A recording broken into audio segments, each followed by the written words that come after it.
Sir Ambareesh ಅಂತ ನನ್ನ ಹೆಸರು. ಮುನ್ರಾಜ್ ಅವ್ರ ತಮ್ಮನೇ ನನಗೂ. ಸರ್ ಅವ್ರದ್ದು ಮನೇಲಿ ಒಂದು ತಿಂಗಳಿಂದ ಏನೋ ಪರಿಸ್ಥಿತಿ ಸರಿ ಇಲ್ಲ, ಮನೆ ವಾತಾವರಣ ಅದೆಲ್ಲನೂ ಹಿಂಗೆ ಗಲಾಟೆ ಮಾಡಿಕೊಂಡು ಅವರು ಇವರು ಗಲಾಟೆ ಮಾಡಿಕೊಂಡು ಅಲ್ಲಿಗೆ ಹೋಗೋದು ಇಲ್ಲಿ ಈ ಥರ ಮಾಡ್ಕೊಂಡಿದ್ರು. ಮೊನ್ನೆ ಒಂದು ವಾರದಿಂದ ಡೀಸೆಂಟಾಗಿ ಗಲಾಟೆ ಮಾಡಿಕೊಂಡು ನಮ್ಮ ಅತ್ತಿಗೆಯವರಲ್ಲೇ ಇದ್ದರು ಅವರು. ಇಲ್ಲನೋ ನಮ್ಮ ಅಣ್ಣ ಇಲ್ಲೇ ಇದ್ದ. ಮೊನ್ನೆ ಏನೋ ಕರೆಸಿ ಕುಡಿಯೋದು ಬಿಟ್ಬಿಡ್ತೀನಿ, ಈ ಥರ ಬಟ್ ಮಾಡಲ್ಲ, ಇನ್ನು ಏನೂ ಆಗಲ್ಲ ಅಂತ ಹೇಳ್ಬಿಟ್ಟು ಕರೆಸ್ಕೊಂಡು ಮತ್ತೆ ನಮ್ಮ ಅತ್ತಿಗೆ ಹಿಂಗೆ ಕೊಲೆ ಆಗೋಯ್ತು. ಮತ್ತು ಅವರೇ ಸತ್ರು, ಇನ್ನು ನಾವೇ ಹಾಕಿರೋದು ಅಂತೇಳ್ಬಿಟ್ಟು ಇವರೇ ಆತ್ಮಹತ್ಯೆ ಮಾಡ್ಕೊಂಡಿದ್ದಾರೆ, ನೇಣು ಹಾಕ್ಕೊಂಡಿದ್ದಾರೆ. ಅಷ್ಟು ಮಾತ್ರ ಗೊತ್ತು. ಇವಾಗ 3 ಜನ ಹೆಣ್ಮಕ್ಳಿದ್ದಾರೆ, ಇನ್ಯಾರಿಲ್ಲ, ಅದೇ ನಾವೇ ನೋಡ್ಕೊಳ್ಬೇಕು ಅಂತ ತೀರ್ಮಾನ ಅಷ್ಟೇ. ಈ ಥರ ಅವರು ಏನಂತ ಇನ್ಫಾರ್ಮೇಷನ್ ಸರಿಯಾಗಿ ಹೇಳಿಲ್ಲ. ಅದೇ ಸ್ವಲ್ಪ ಗಲಾಟೆ ಮನೆ ಕಡೆಯಿಂದ ಅದು ಇದು ಅಂತ ಪ್ರಾಬ್ಲಮ್ ಅಂತೇಳಿ ಹೇಳ್ಕೊಂಡು ಗಲಾಟೆ ಮಾಡ್ತಾರೆ. ಸರ್ ಅವರು ಆಟೋ ಓಡಿಸ್ತಾಯಿದ್ದೆ, ಆಟೋ ಡ್ರೈವರು. ಅದು ಸ್ವಲ್ಪ ಡ್ರಿಂಕ್ಸ್ ಫಾಲ್ಟ್ ಇತ್ತು, ಡ್ರಿಂಕ್ಸ್ ಕುಡಿತಾರೆ, ಎಣ್ಣೆ ಕುಡಿತಾರೆ ಸರ್. ಎಲ್ಲ ಒಂದು 21 ವರ್ಷ, 18 ವರ್ಷ, 16 ವರ್ಷ ಈ ಥರ ಇದೆ ಸರ್. 3 ಜನನೂ ಎಜುಕೇಷನಲ್ಲಿ ಇದ್ದಾರೆ. ಅವ್ರ ತಂದೆ ತಾಯಿ ಇಬ್ಬರು ಇಲ್ಲ, ಸ್ವಲ್ಪ ಅವ್ರಿಗೂ ಜಾಸ್ತಿ ಇದೈತೆ, ಎಜುಕೇಷನ್ಗೂ ತೊಂದರೆ ಇದೆ. ವಂಶದಿಯ ಆಸ್ಪತ್ರೆಯಲ್ಲಿ ಸುಧಾರಿತ ನರ ಶಸ್ತ್ರಚಿಕಿತ್ಸೆ, ಮೆದುಳು ಮತ್ತು ಬೆನ್ನುಹುರಿಯ ಅಸ್ವಸ್ಥತೆಗಳಿಗೆ ಅತ್ಯಾಧುನಿಕ ತಂತ್ರಜ್ಞಾನವನ್ನು ಬಳಸಿಕೊಂಡು ತಜ್ಞರು ಆರೈಕೆಯನ್ನ ನೀಡುತ್ತಾರೆ. ಹೆಚ್ಚಿನ ಮಾಹಿತಿಗಾಗಿ ಸಂಪರ್ಕಿಸಿ 7277072770 ಅಥವಾ 9141066885. ಸರ್ ಎಲ್ಲ ಬೆಟ್ಟದ ಮೇಲೆ ತೇರಲಿ ಎಲ್ಲ ತೇರಲಿ ಸರ್. ನಮ್ಮ ಅತ್ತಿಗೆ ಏನೋ ಚಾಕುನಲ್ಲಿ ಹಾಕಿ ಇದು ಮಾಡಿ ಅವ್ರು ಮಾಡ್ತಾರೆ. ಮತ್ತು ಅವರು ಮಾಡಿ ಇದಾದಮೇಲೆ ಈ ಡ್ರಿಂಕ್ಸ್ ಮಾಡ್ಬಿಟ್ಟು ಮಾಡಿದ್ದಾರೆ.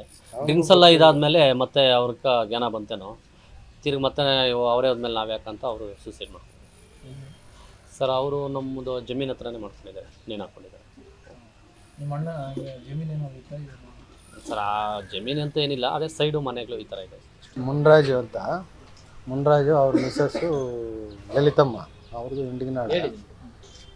ಅವರಮ್ಮ ಮಕ್ಕಳನ್ನ ಮದುವೆ ಮಾಡಬೇಕು, ಓದಿಸ್ಬೇಕು, ಒಂದು ದಾರಿಗೆ ತರಬೇಕು, ಒಂದು ಹಂತಕ್ಕೆ ತರಬೇಕು ಅಂತಿದ್ರು ಅವರಮ್ಮ. ಈತನು ಸ್ವಲ್ಪ ಎಣ್ಣೆ ಹೊಡೆಯೋದು ಅಲ್ಲಿ ಇಲ್ಲಿ ಹಾಕ್ಕೊಂಡು ಇದು ಮಾಡ್ಕೊಂಡಿದ್ದ. ಈತನಾದರೂ ಇದು ಮಾಡಿ ಆಯಮ್ಮನ ಉಳಿಸಿದ್ರೆ ಆಯಮ್ಮ ಆದರೂ ಮಕ್ಕಳು ನೋಡ್ಕೊಂಡು ಏನೋ ಓದಿಸ್ಕೊಂಡು ಇದು ಮಾಡ್ತಾಯಿದ್ರು. ಇವನು ಪಾಪನ ಮಗ ಈ ಮತ್ತಲ್ಲಿ ಎಣ್ಣೆ ಕುಡಿದ್ಬಿಟ್ಟು ಅದರಲ್ಲಿ ನಾನು ಏನು ಮಾಡ್ತಾಯಿದ್ದೀನಿ ಅಂತ ಅರಿವಿಲ್ಲದೆ ಆಯಮ್ಮನಿಗೆ ಚಾಕುನಲ್ಲಿ ಹಾಕ್ಬಿಟ್ಟು ಆಯಮ್ಮ ಪ್ರಾಣ ಬಿಟ್ಟ. ಆಮೇಲೆ ಅವನಿಗೆ ಜ್ಞಾಪಕ ಇದಾದಮೇಲೆ ಹೆಂಡ್ತಿ ಇದಾಗ್ಬಿಟ್ಲಲ್ಲ, ಇನ್ನು ನಾನು ಬದುಕೇನು ಅಂತೇಳಿ ಅವನು ಆತ್ಮಹತ್ಯೆ ಮಾಡಿಕೊಂಡು ಅವನು ಕೈತು. ಈಗ ಮಕ್ಕಳ ಪರಿಸ್ಥಿತಿ ಬೀದಿಗೆ ಬಂದಿದೆ. ಯಾರು ತಂದೆ ತಾಯಿ ಎಲ್ಲ ಇಬ್ಬರನ್ನ ತೆಗೆದುಕೊಂಡು ಅವರ ಅನಾಥ ಥರ ಇದ್ದಾರೆ. ಈಗ ಅವರು ಓದೋಕ್ಕೆ ಬರೆಯೋಕ್ಕೆ ತೊಂದರೆ, ಮದುವೆ ಮಾಡೋರಿಲ್ಲ, ಬೇರೆ ಎಲ್ಲ ಮದುವೆ ಅಂತ ಬಂದಿದ್ದಾರೆ. ಅವ್ರ ಅಮ್ಮನಿಗಂತೂ ಮದುವೆ ಮಾಡಬೇಕು, ಒಂದು ಮನೆ ಇದಾಗಿ ನಿಲ್ಲಿಸ್ಬೇಕು ಮಕ್ಕಳಿಗೆ ಅಂತ ತುಂಬ ಆಸೆ ಇಟ್ಕೊಂಡಿದ್ಲು ಅವರಮ್ಮ. ನಮಗೆಲ್ಲ ಹೇಳ್ತಾ ಇದ್ದ, ಏನಾದರೂ ಹೇಳಿ ಬುದ್ಧಿವಾದ ಹೇಳಿ ಇದು ಮಾಡಿರಿ, ಸರಿ ಮಾಡಿರಿ ಅಂತೆಲ್ಲ ಹೇಳ್ತಾಯಿದ್ವಿ. ನಾವು ಮಾತಾಡೋಣ ಅನ್ನೋಷ್ಟೊತ್ತು ಈ ಥರ ಮಾಡಿಬಿಟ್ಟಿಲ್ಲ. ಗಂಡ ಹೆಂಡತಿ ಜಗಳ ಕಾಮನ್ನು. ಇದು ಆತನು ಸಾಯಿಸಬೇಕು ಅಂತೆಲ್ಲ ಮಾಡಿರೋದು. ಈ ಕುಡಿದ ಮೊತ್ತಲ್ಲಿ ನಾನು ಏನು ಮಾಡ್ತಾಯಿದ್ದೀನಿ ನನ್ನ ಪರಿಜ್ಞಾನ ಇಲ್ಲದೆ ಅವನು ಈ ಥರ ಮಾಡಿದ.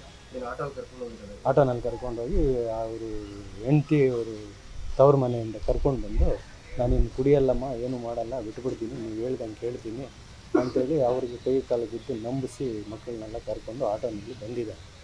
ಬಂದು ಇಲ್ಲಿ ಬೆಟ್ಟ ಪಕ್ಕದಲ್ಲಿ ಹಾಲು ತೊಗೊಂಡು ಬರೋದ್ರಿ ಅಂತ ಮಕ್ಕಳು ನಿಲ್ಸಿದ್ದಾರೆ. ಮಕ್ಕಳಿಗೆ ಒಂದು ಸ್ಕೂಟಿ ಇತ್ತು, ಆ ಹುಡುಗಿ ಇದಕ್ಕೆ ನೋಡ್ತಾ ಇದ್ದರು. ಅದರಲ್ಲಿ ಆಟೋ ತೊಗೊಂಡು ಬರೋರಮ್ಮ ಅಂತ ಹೇಳಿಬಿಟ್ಟು ಅವ್ರು ನಿಲ್ಲಿಸ್ಬಿಟ್ಟು ಈ ಅಮ್ಮನ ಹೆಂಡತಿನ ಕರ್ಕೊಂಡು ಸ್ಪೀಡಾಗಿ ಹೋಗ್ಬಿಟ್ಟು ಅದನ್ನೇ ಹೋಗ್ಬಿಟ್ಟು ಸಾಯಿಸ್ಬಿಟ್ಟು.